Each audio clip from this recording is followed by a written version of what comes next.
your values change and your friends' values don't change, it makes you extremely incompatible.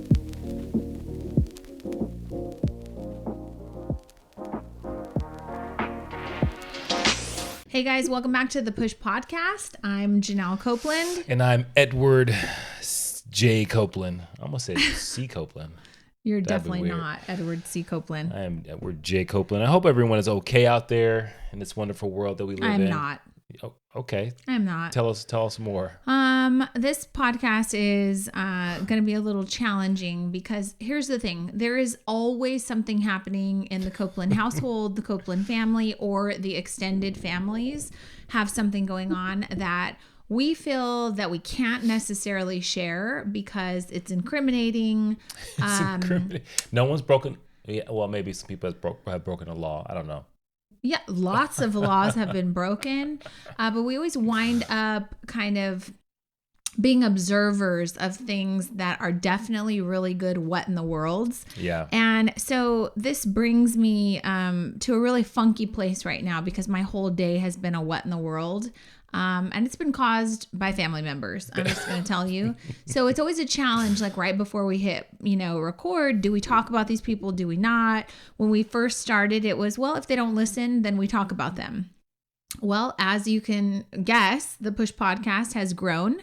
And there are listeners who now know our family members who, that would be incriminating, I guess. So it puts me in an awkward position as a content creator because I want to share so many things. And if you haven't noticed, the way that Eddie and I kind of operate through life is we go through these challenges.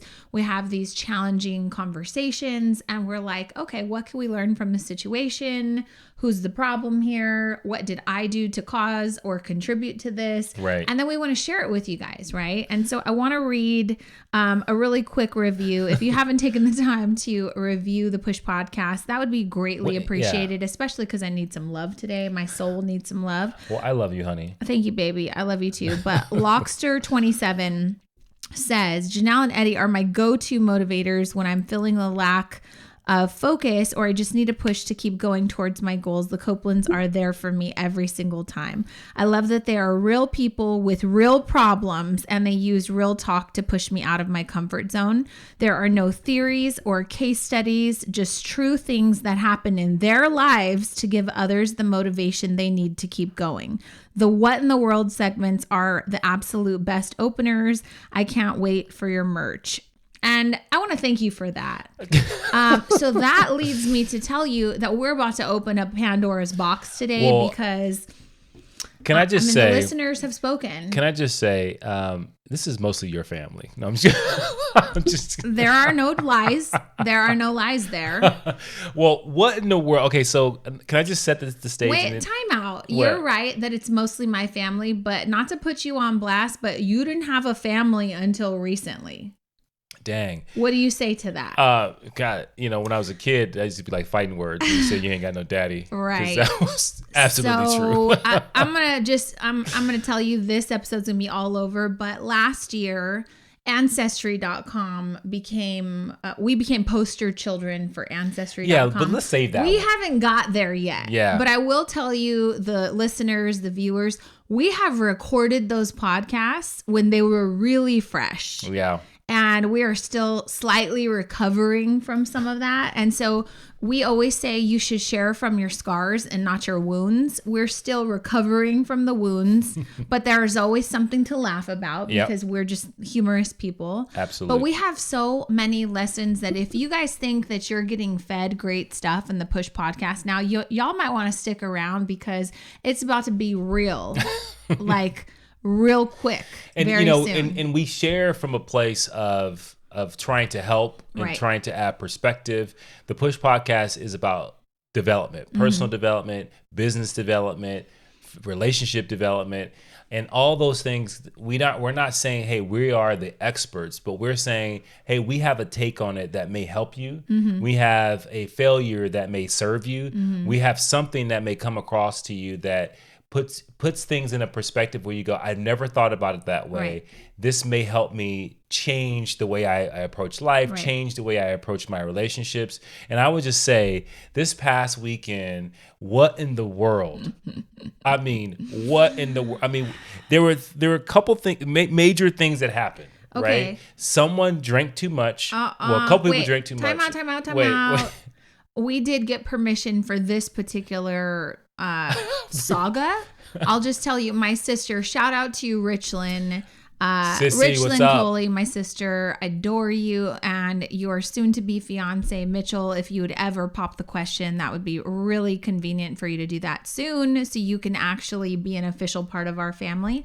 However, after a series of events last weekend, he probably will be delaying the proposal, right? Yeah. So my sister graduates from college. She got her accounting degree, and now she's going to be pursuing her master's. I just want to tell you, I'm so proud of you.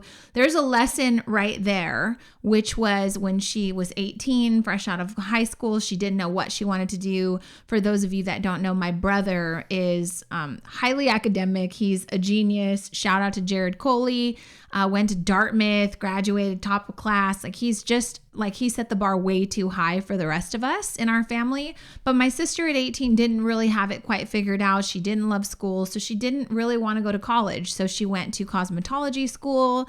I'm not going to tell you that she's never worked a day in her life in a salon, but nonetheless, you know, she has her cosmetology license and has now found her passion in her 30s as an accountant for a family business. And I'm just really, really proud of you, Richland. So if you're listening, shout out.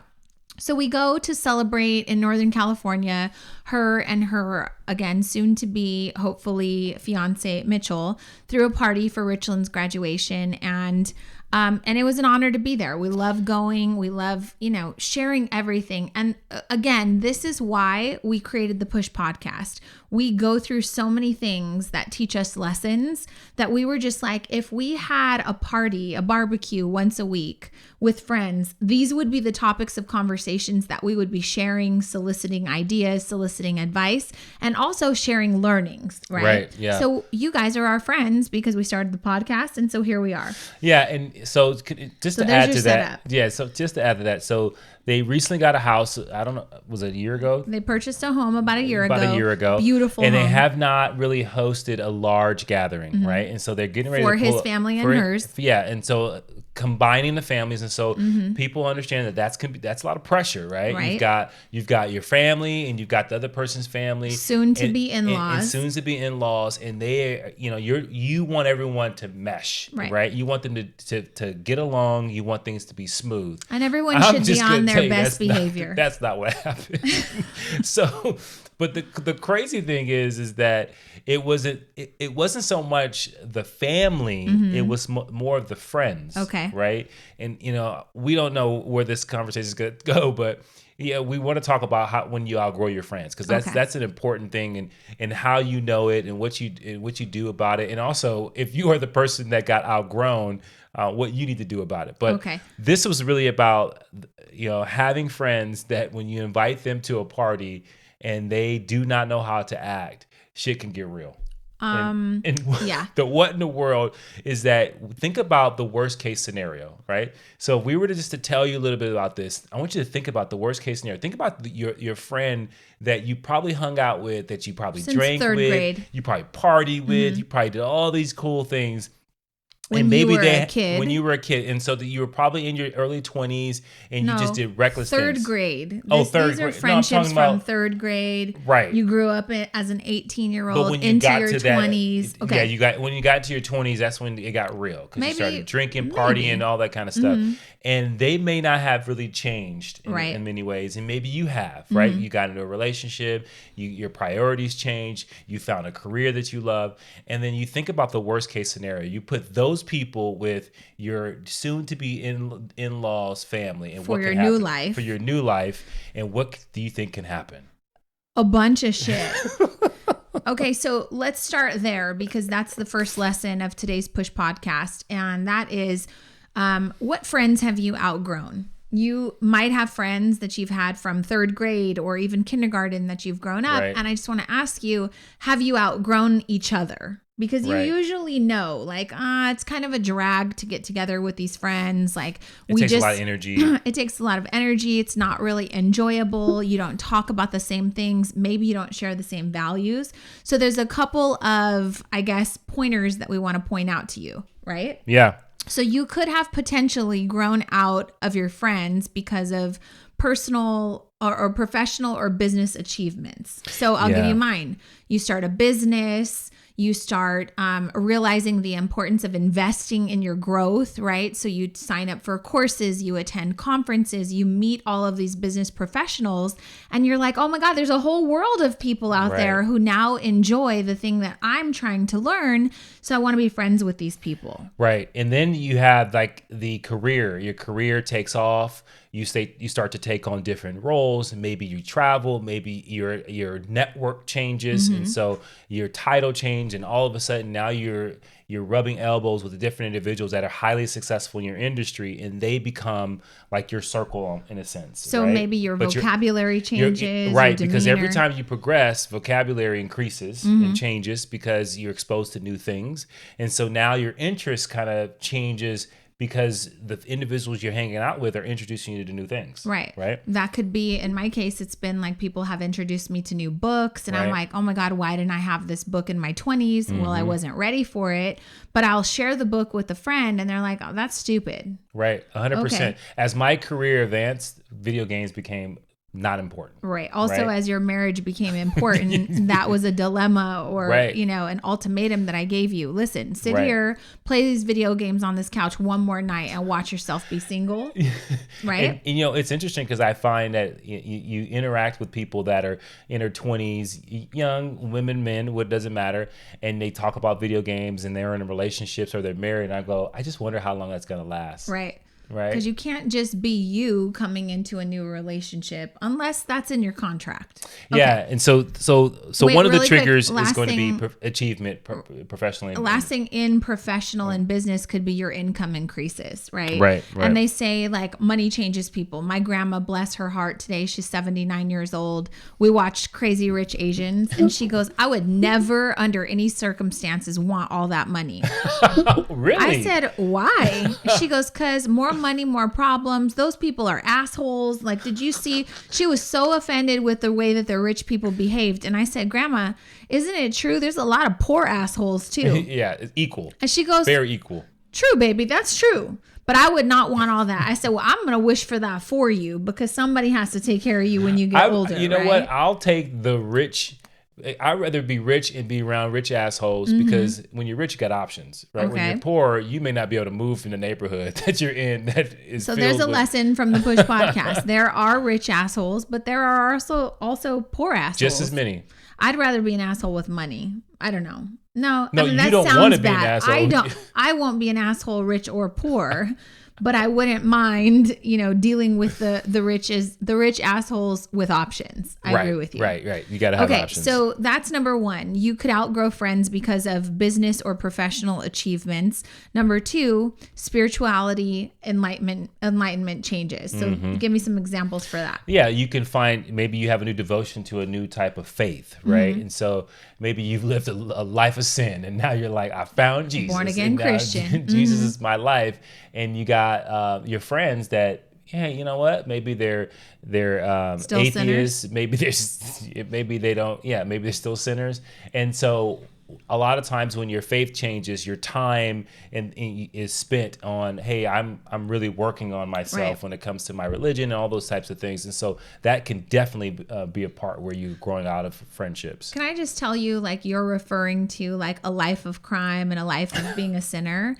And then when you grow out of that, I find that the people who think that they know you best, which would be your friends and family, they're the ones that want to keep you in that box because it's comfortable for them to be able to refer to you as the person they knew you by. Right? Oh, absolutely. So now you're like, oh, now she's born again, but if you knew what she used to do when she was 18, that doesn't matter. Like, those are definitely friends you should be growing out of. If people in your friend circle or your family circle are trying to label you based on your past, I hate that. Yeah. And you know what? I would say that I see that happen because we have thousands of students, and we see that happen in marriages, right? Someone today wants to change and live a different life. They want to have a different outlook, and their spouse or their partner is not going to let them, right? Because of the fact that no, that's not what I know you as, right? Even if it's good for them, even it's like, hey, you know what? I'm starting a business. I have a different mindset.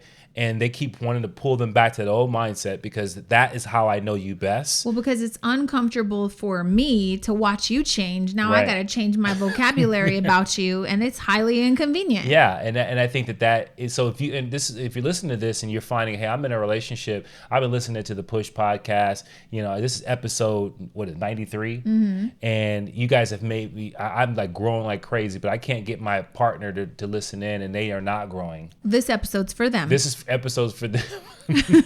But that's a tough thing. So I think it happens with friendships. It definitely happens in relationships. I wanted to say something really quick. Vegan Nancy wrote a review, and she said that I described myself in absolutes prior to listening to the podcast, right? And that's something that I think it ties into what you're saying. Like, we have talked about this on previous episodes before.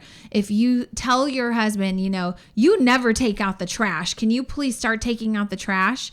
If he's like, well, actually, I do take out the trash quite often, but maybe not as much as you would like me to. Right. Or I'm always late.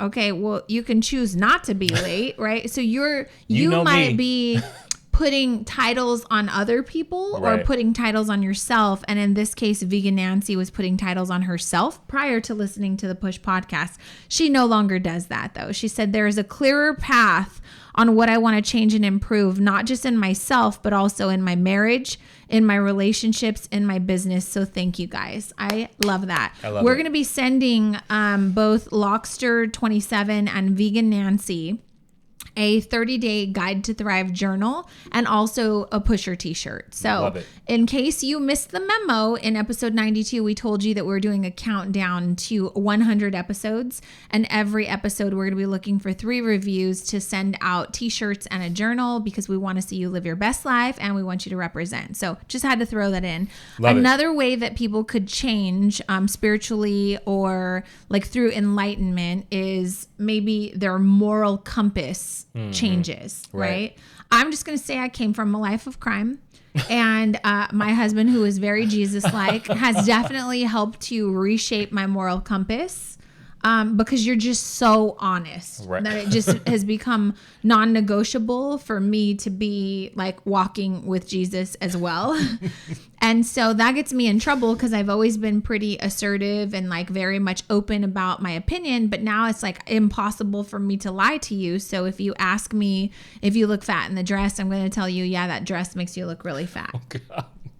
So there you have it. And also Thank it could you, be Jesus. like, but you would develop these relationships with people, and usually there's something in common. And for some people, it's like that's the person I drink with. Right. That's the person I smoke weed with. Right. That's the person I like. You do these things that, and I'm not saying it's wrong morally.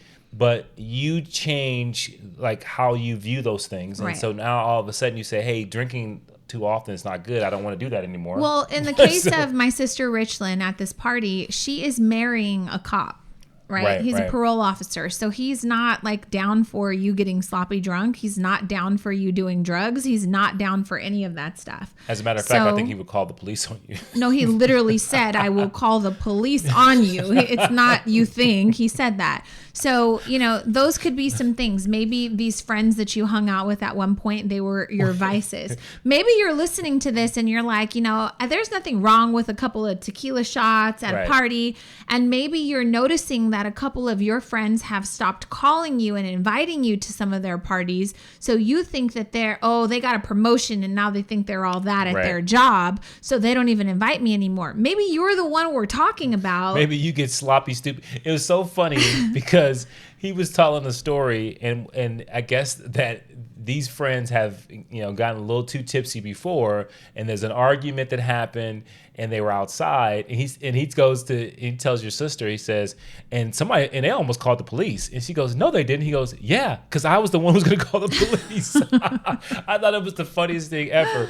But yeah, so maybe the way your outlook, your morals change, and they make you incompatible with people that you were once compatible with. Right. And then, or maybe your values change. Right. And so that's another thing. Your values change. And for those who struggle with understanding your values, there's two types of values. There's aspirational values. Those are the things that you want to value, right? You want to value time with your family. However, you actually value work. Okay. Right? You want to value your health. You say, what people say, what's important to you? And they say their health. And you say, okay, cool. What did you do last week for your health? Right. Nothing. Right. Well, you actually value comfort. Right. You value mac and cheese. Right. And so just to I get very much value mac and cheese. The definition of that. But when your values change and your friends' values don't change, it makes you extremely incompatible. Yeah. Because, and it's not so much because it's okay, and it's actually a good thing when you have different values, because then you have dialogue and you get to understand people. But what I'm saying is it's like there are major values that are deal breakers for people that no longer are you compatible with those. Well, I'll tell you what an example of that for me is when we first got married. It was very important that Fabiola and I have a good relationship. Right. Your ex, the mother to my two oldest daughters, right? And I don't think Fab valued that because she didn't have step parents. Right. I had a stepdad that raised me, and I love him and I call him dad. I have a stepmother that helped raise me, and I love her and I call her mom. And everybody had a good working relationship within my family. And so I valued that, right? Yeah. And I just looking back to 16, almost 17 years ago when we started our relationship, I see how she didn't really value that because those are her kids. She doesn't have experience with that. Also, when you're in your early 20s, think about the type of values that you have with your friends. You're newly single. Fuck that bitch. Sorry, that was wrong. But F her, she's got your man, whatever. I can imagine what your friends might be feeding you, right? Right. Fast forward to last week, we always all attend our daughter's graduation, have Christmas together. So you're looking at the 17-year work that's been in progress behind the scenes, and you're looking at this beautiful co-parenting relationship we have today, right? That our kids get to reap the benefits of. And I cannot tell you how many people DM me with their stories crying about how they hope that one day they'll have those relationships. And I know to this day, being almost 40, Fab really values that, right? Yeah. Because the conversations that were in her ear when she was 20 have changed, and now the values have kind of, changed as well. Does that make sense? So 100%. Now her friends are like, I really admire what you, Janelle and Eddie, have built. This is so amazing. So the accolades have come because we've put in the hard work, but also because the values have changed. Absolutely. And that's huge. And that's growth. That's growth. And I think that when you are growing, your values should change. And I think so. We went through 3 different major things that can happen that puts you in a position where you grow out of a relationship. Because I don't know, and you tell me. So I hope you guys got what those are, though, really quick. So business and professional achievements, spiritual or enlightenment changes, and then your values change. Yeah. So if you're sitting there wondering, where do all my friends go? And it's probably one of those 3. And maybe you haven't changed. And maybe if you look at your last 10 years, you say, God, I kind of do the same things I've been doing for the last 10 years. I've been thinking the same thoughts I've been thinking for the last 10 years. I've been behaving the same way for the last 10 years. I mean, I see people back from my high school, and they look very tattered because the behaviors that they had in high school, they still have, right? And so that is, and sometimes they see me, they go, oh my God, you haven't aged a bit. And I go, well, I wish I could tell you the same thing. I'm not going to say anything. Right. It's just, if you can't say anything nice, don't say anything at all. Oh my God. But it's not in a judgment, but it's like, hey, if your values haven't shifted or changed, then you'll find yourself doing the same things over. Right. So one of the things that I was thinking about as we were talking about this episode, I was like, is that fair?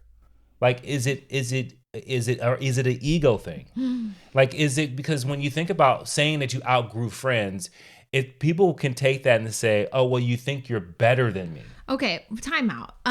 There's a book Rachel Rogers just wrote. She said that one of her clients talks about a friend audit. And every 6 months, they do a friend audit on all of their friends. And they ask themselves very simple questions like, did this friend add value to my life in a significant and meaningful way this year or over the last 6 months? And conversely, did I impact their life and add value to their life in a positive and meaningful way, right? So she uses the example, I have a friend who's constantly complaining about her toxic relationship for years now. But every time I take the time to listen to her, to watch her cry, to help pick her up off the floor, I give her tons of advice. I give her great resources, tell her to read books, go to counseling. She never does any of it. So she refuses to participate in her rescue. Therefore, she is not adding value to my life and I am not able to add value to her life. So I have to cut that friend. Right. So what you're saying... That sounds really hard for some people, but I am going to propose that you do a friend audit. I'm just going to tell you, because that's the point of having relationships that you value is, can I positively impact this person in a way that's meaningful, and can I receive something from it in a way that's meaningful as well? Yeah, and maybe people don't think about their relationships that deep. I'm just going to tell you, I don't have that many friends, and I don't even do a friend audit. Right, and I think that that's why I'm asking this question, because I want people to understand that this is not to say that you're better than any of your friends. What this is saying is that there's certain aspects of your life that we just pointed out that there's growth in. Well, there should be if you're moving in a direction of progress. Right. However, not everybody lives a growth life. Right. So people that do not listen to the Push podcast don't understand, hey, we can change our perspectives. We can choose new thoughts. We can choose new friends. Right. And so I want to encourage you again, like, invite people to listen to the Push podcast, because we try to keep the conversations light and fun so that you can see that just because you've been believing something all your life and now you're 43 years old doesn't mean that you can't try on a new thought. Right. Doesn't mean that you can't try on a new way of doing things. So if you're the kind of person, again, that's always like, oh, I never remember people's names and I'm always late.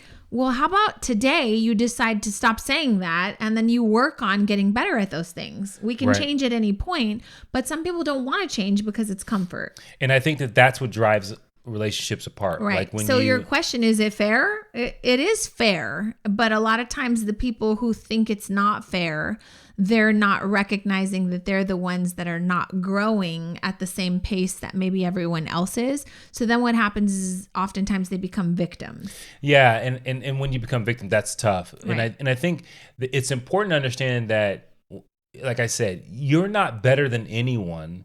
But what has happened is that you have had these moments of growth and it puts you in a different place in your life. Everybody has intrinsic value, right? Their lives matter, their families matter, all those things matter. What they do for a living, all those things have an enormous amount of value and they're special. However, what you have to recognize, if you are a person that is growing, you have to make a choice. And that choice is, I'm going to have to make a conscious choice to put myself in a different environment because these things are important to me, and I want to be surrounded by other people who believe in those same things as well. And they don't all have to be the same, because you want to have a bit of conflict, because that's where growth happens. Right. Or you have to make a decision to say, I'm going to try to pull my surroundings and my circle up with me. Right. And that is a really hard thing to do. It is. It's exhausting. Right. So you can only pull them up by inspiring them, though. So let's dive into the tea, though, because now that we've given you some tactical stuff, people are like, get to the point. Like, what happened at your sister's what party? In the world? So here's the what in the world.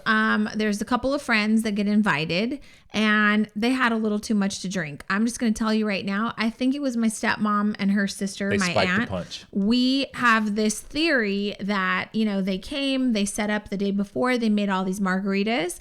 I think that the big, huge containers that they made these margaritas in had time to sit overnight and ferment and get stronger. And then so the day of the party, they came over, they helped set everything up, and they were like, okay, kind of early, they dipped out. They were like, okay, have fun, peace out, ha ha ha. And then shit hit the fan, you guys. These margaritas were passed around.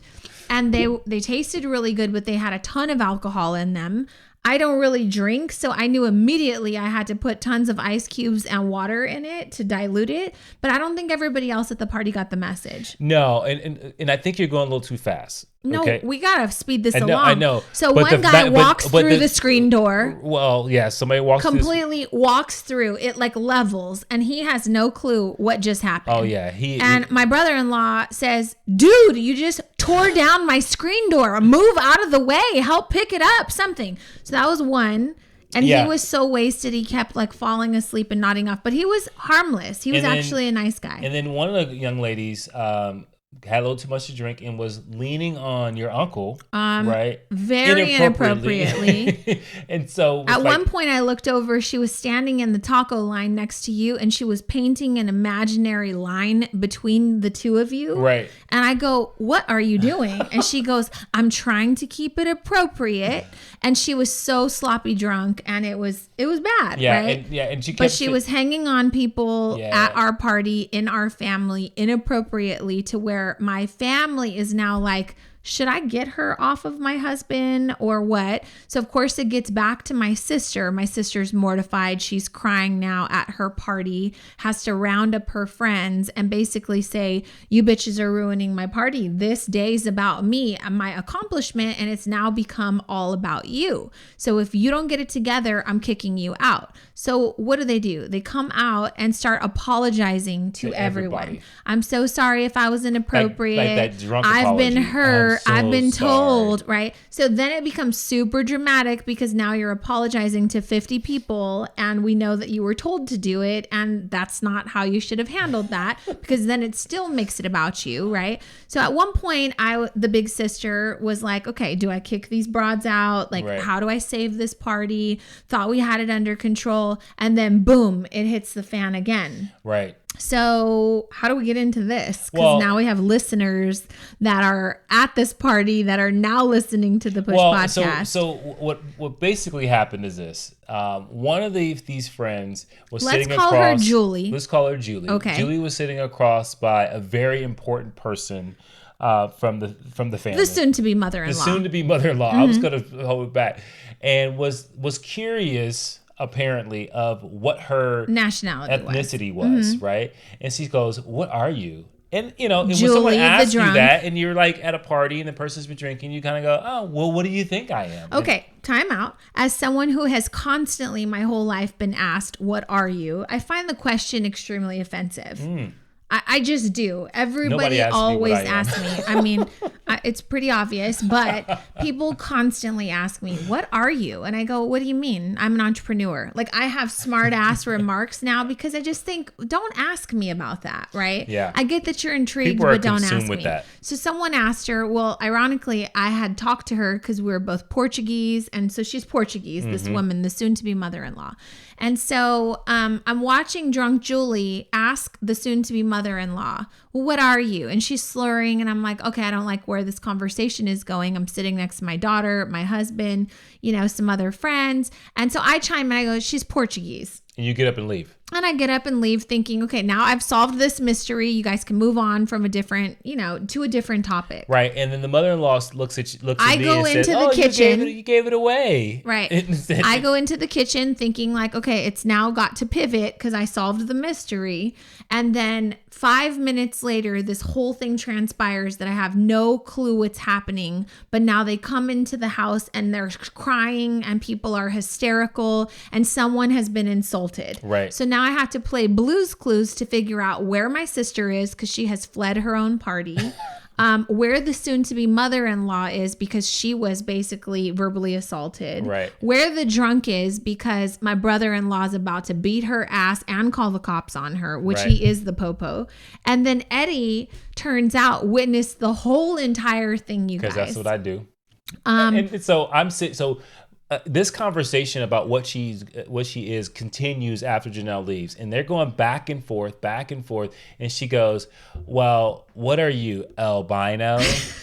And for my albino brothers and sisters out there, obviously you come in every single ethnicity, but this young lady had no clue what an albino was, and so she kept calling her an albino, and at a certain point, it's just me and the mother-in-law and then two girls, and one is super drunk and the other one's trying to stop her from making these terrible comments. Okay. And so she goes... Time out. At one point, my sister was sitting there and heard this, and she literally told her friend to shut up and stop talking. She told her to shut up and stop talking. She said, shut up, stop talking. You're drunk. You don't know what you're talking about. And she's like, well, is she albino? Well, the thing is if you don't know what albino is, you should Google it. But apparently Drunk Julie didn't know what albino was, because clearly the mother-in-law had darker skin. She had dark hair. Probably light skin. Well, she was light skin, but she had dark hair. She had, dark curly hair. She was the opposite of albino. Right. I'll just say that. Right, because albino, it's your hair is lighter. You can Google that. Okay. So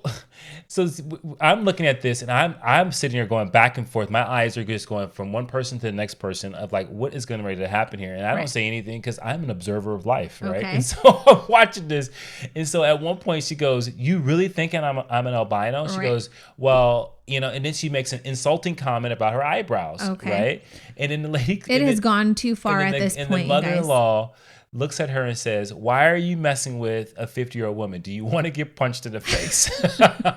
Which I thought was a completely appropriate question to ask after someone continuously insults you by calling you all kinds of different ridiculous things. Not saying that being an albino is insulting, but obviously when you... or not an albino, and someone's calling you that, it could be insulting. And you look not like... Right. Yeah. And so I'm sitting there going, well, answer the question. Right. And then I was disappointed in you when you told me the story, because I was like, why didn't you hold her accountable? She asked you a very valid question. Do you want to get punched in the face by a 50-year-old? Answer the question, lady. Right. And so the mother-in-law graciously gets up and says, "I'm going to walk away. I'm a bigger person," and walks away. Mm-hmm. Obviously, she's upset, but she walks away. And then the drunk girl, because I'm left there by myself, looks at me and says, "Well, what did I say? Did I say something wrong?" And I say, I was half listening." Right? So I was like, I'm going to stay out of this. The girl next to her, you guys, says, "He's lying. He knows exactly what you said. He heard the whole thing." And I was like, yeah, you're absolutely right. And so I lean in and I gave her an education of what albino is. And then I said, "So yes, you were very inappropriate and you were very insulting. Very rude." And then at that point it hit her, and then she was almost crying because she was like, "Oh my God, I didn't mean to do that." And I was like, "Well, what did you mean to do?" And you still haven't answered the question. Do you want to get punched in the face? You don't use a term when you don't know the meaning of it. Well, there's a lot that goes along with this, but you can tell when somebody ask somebody a term. Are you albino if you don't know what albino is? Well, apparently she thought she knew what albino was. Okay. Well, so then it escalates really quickly because the mother-in-law, soon-to-be mother-in-law, is now crying because she's embarrassed, upset, pissed off, whatever. Right. Because this girl is being inappropriate with her. Well, then my brother-in-law, Mitchell, notices that his mom is now crying. Again, he's a cop. He has lots of guns. And he kind of lost it. Rightfully so. "You made my mom cry. Get the F out of my house." It's this whole thing, you guys. And so we told them that we were going to talk about them on the podcast. And the lesson is you need new friends, right? You need new friends if they can't control their liquor, if they can't respect your family, if they can't keep their mouths shut about things they don't know anything about, and if they destroy your whole ass graduation party that took you 30 years to have. Period. Yeah. End of story. That's that. Yeah. There's a bunch of stuff that happened in between there. Well, right? Before that. Oh, God. We don't even have time for this. Okay, I'll tell you this. This was just a cherry on top because the night prior, one of the young ladies who was drinking that day had her kids at the house, and they shit all over her by her brother-in-law's couch, just all over it. And then left. You took it far. Yeah, but it was bad. My brother-in-law, Mitchell, does not like children. And so the kids happen to be there. He doesn't know how much he loves children. But the kids happen to be there. There happened to be an accident in someone's pants and all over their $5,000 new sofa. There happened to be some poop on the sofa. It was a shit show, to say the least, you guys. But literally.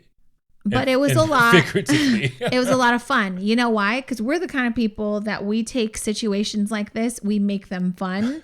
We find lessons in them. We talked about it the entire next day. We came up with an action plan on who needs to get cut, who's no longer in the wedding, who cannot participate in your new life because values have changed.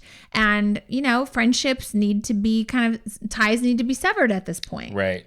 And so I guess the point is like, you shouldn't let it get to that point until you decide that you need to do a friend audit, and perhaps these ties need to be severed prior to a really monumental event in your life. And I think the last thing I'll say is this, is I think if you're in your life and you know your friends are not really serving what you're trying to do, and I want to make sure you're not listening to this going, it's like an ego. It's not an ego trip. It's not about you being better. You're not better. It's really about like, hey, in a relationship there's a sense of service, and you serve someone with, whether you entertain or you inspire or you share, and you come with away with, hey, this person makes me better, and I make them better, and we do it together, and that's what the relationship is based off of. And yes, there's fun in there, and yes, there's being a little bit irresponsible. All those things come in those relationships. But I think what happens is we want to hold on to relationships because we know that there was a version of them that they're holding on to, right, and we feel like we need to fulfill that somehow, some way.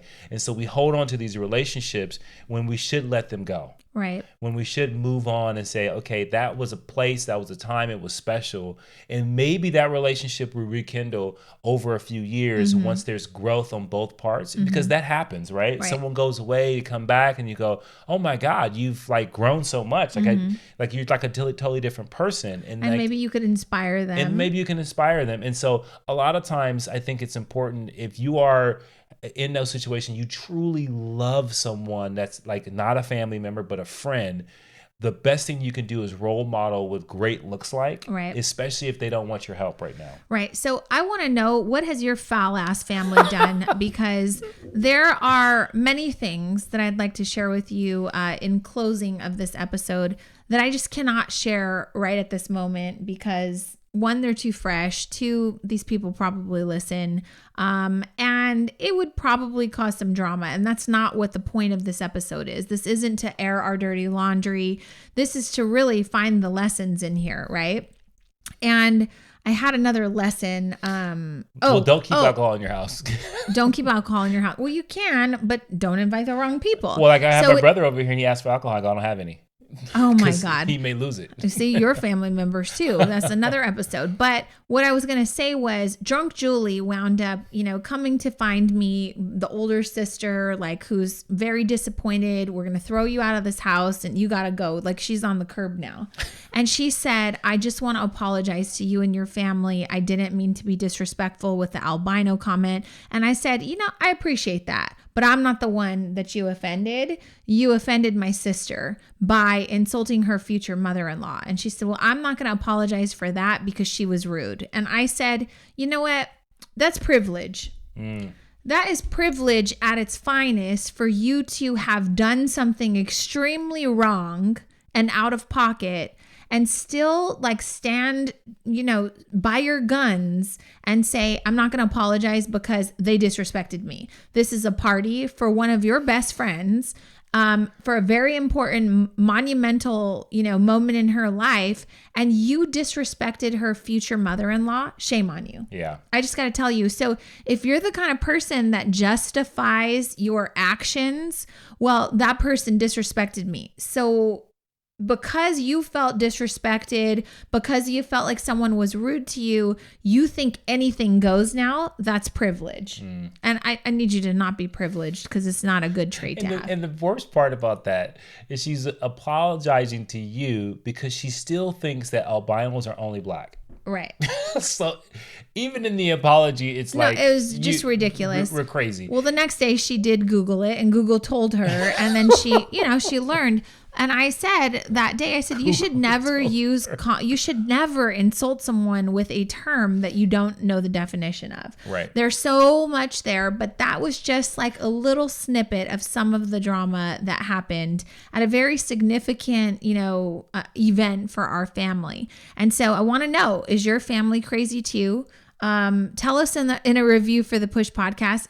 Nobody will know. It'll just be our secret, because I want to further unpack this whole family dynamic thing, because you don't get to pick your family, right? And I could tell you have a lot of crazy family members, and it's very challenging. It's like a constant, never-ending struggle, particularly around holidays, particularly when family's visiting and you want to do the right thing. And I'll just end it with this.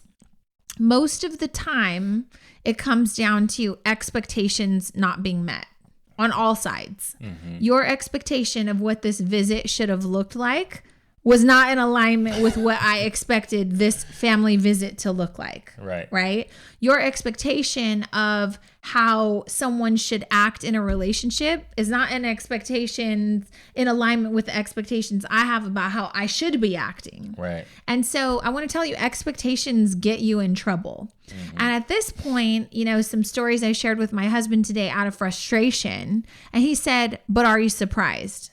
Well, yeah, today I was surprised because I thought that we had grown past this. I thought that after all this other drama, I thought that this would have cured that. I thought this conversation, I landed very well. And so I'm just going to tell you, Janelle's really pissed off today because my expectations were not met. That's a me problem. I'm just going to tell you, I'm taking responsibility for it. I'm going to have a great rest of the night with you, honey. I'm not going to take it out on anyone, but I walked into something with an open heart, expecting one thing to happen, another thing happened. I'm not going to be upset about it. I'm going to own it. Well, so you have it. That's an exercise for you. The next time you're disappointed, ask yourself, what role did I play in this? Maybe you weren't the asshole. Maybe you weren't the villain in the story, but did you play the role of someone who had unfavorable expectations and they didn't get met? Right. So now you're upset. You want to be upset about it, or do you want to ask yourself, well, are you surprised? Right. So thanks for slapping me with that. Love you. Love you too. Well, I think it's important. Like I think that it wasn't surprising. It was disappointing. And I think that when you have that, that's what happens. And just like the story we told, your sister was very disappointed. Surprised and disappointed. I don't know if she was surprised because I'll tell you, her future husband was surprised. No, he wasn't either. There's evidence that behavior could have happened, but you're disappointed that you thought these individuals should know that this is not the time or place to get to this point where you can't control yourself. And so we leave you with that. The Push podcast is about, we're showing perspectives. We hope that through the story you were entertained, that you got something from it, that maybe it piqued your curiosity. And maybe you're the problem. Maybe you're that friend. And if you are, this is no judgment, but get your shit together. If you are drunk, Julie, there are groups for this and there are podcasts for this, right? We want to help you, but you can't insult people with words you don't know the meaning of. There's just a lot to unpack there. So let us know if you enjoyed episode 93. Please take 30 seconds to leave a review, rate the podcast. We'll send you a t-shirt and a journal, but we want to know if you're crazy, your family is also crazy, or if you have outgrown some of your friends, and if you're going to sign up to do a friend audit every 6 months too. And then if you need friends, hey, we're thinking about having a conference, like an in real life conference where you can come, we can meet each other. The Push conference. And we can be friends because maybe we've outgrown some friends too. There you go. So thank you guys so much for listening. We will see you soon as we ramp up to hit 100 episodes of the Push podcast. Absolutely. Congratulations. We'll see you guys in the next episode. Bye. And push through.